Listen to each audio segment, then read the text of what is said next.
రాజకీయాల్లో పొత్తులు విడిపోవడం ఉంటుంది, కానీ ఎక్స్ట్రీమ్కు వెళ్తాడు చంద్రబాబు నాయుడు.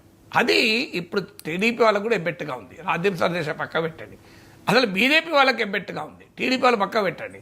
సో 2018 తర్వాత బీజేపీని వ్యతిరేకించే వరకు ఎక్కడి దాకా వెళ్ళాడు? అసలు భార్యకే న్యాయం చేయలేని వాడు దేశానికే న్యాయం చేస్తాడు అని భార్య ఎందుకు వచ్చిందండి మధ్యలో?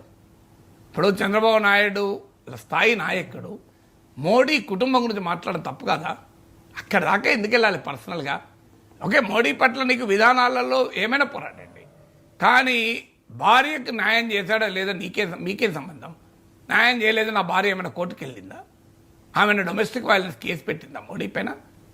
అసలు అది భార్యాభర్తల సంబంధాలు పోని, ఆయన ఏమైనా తప్పుడు పనులు చేసి వివాహేతర సంబంధాలతో భార్యను వదిలేశాడా? ఒక నమ్మిన సిద్ధాంతం కొరకు ఒక ప్రచారకగా ఆర్ఎస్ఎస్లో వెళ్తూ ప్రచారకగా వెళ్ళేవాడు బ్రహ్మచారిగానే ఉంటారు కనుక ఆయన నిర్ణయం తీసుకొని వెళ్ళాడు. అది మనకు సంబంధించిన అంశమే కాదు, అది మోడీకి ఆయన సతీమణికి సంబంధించిన అంశాలు.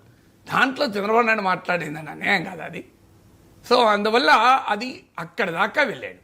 మళ్ళీ ఇప్పుడు ఏమంటున్నాడు? అసలు మోడీ దేశానికే ప్రమాదం అన్నాడు.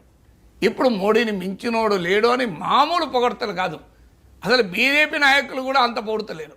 మోడీ అసలు ఇక భారతదేశానికి మోడీ అవతార పురుషులాగా మాట్లాడుతున్నారు. ఈ ఎక్స్ట్రీమే చాలా ఎబ్బెట్టుగా ఉంది. నాకు నరేంద్ర మోడీతో అత్యంత సన్నిహితంగా ఉన్న ఒక నా మిత్రుడు చెప్పాడు, అసలు మోడీకి ఆశ్చర్యం వేస్తుంది, ఏ క్యా ఆద్మీ హై జీ ఐసా కైసా బాత్ కర్తే అని. అంటే ఎక్కడి దాకైనా వెళ్తారా? అంటే ఇది నేను చెప్పడం కాదు, మీకు మోడీ బయట ఉంది చూడండి. అవసరం వస్తే వచ్చి ఒడిలో గోధుమే బయటే అని, అంటే అవసరం వస్తే ఎక్కడికైనా వెళ్తాడు.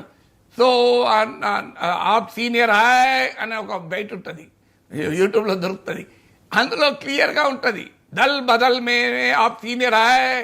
మిత్రుల్ని మార్చుకోవడంలో మీరు నాకన్నా సీనియర్, మీరు అవసరం వస్తే వెళ్ళి ఒడిలో కూర్చుంటారని కూడా అన్నాడు మోడీ. అది రాజ్యం సందేశ విమర్శ కాదు, మోడీ విమర్శ.